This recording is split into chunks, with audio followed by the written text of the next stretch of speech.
Hello friends, video शुरू होने से पहले हमारा चैनल देसी घरेलू नुस्खे जरूर सब्सक्राइब करें। कई बार छींके आना जुकाम के कारण होता है।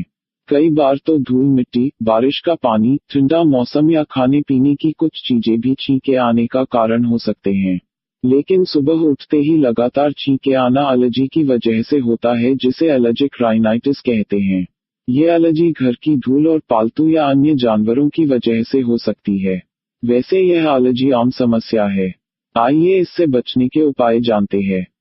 अदरक। एक गिलास पानी में अदरक का छोटा टुकड़ा उबाल लें, फिर इसमें शहद और नींबू का रस मिलाकर पिएं। हल्दी। इसमें एंटी एलर्जिक, एंटी इंफ्लेमेटरी और एंटीबैक्टीरियल गुण राइनाइटिस से लड़ने में मदद कर सकते हैं। घी। एलर्जी से होने वाली बुखार से राहत पाने के लिए आप सोने से पहले रात में नाक के दोनों तरफ 2 बूंदें घी की डाल सकते हैं। तुलसी। तुलसी में एंटी इंफ्लेमेटरी गुण होते हैं, इसलिए आप तुलसी के पत्तों की चाय बनाकर पी सकते हैं। पुदीना। पुदीने में सूजन कम करने के गुण शामिल होते हैं।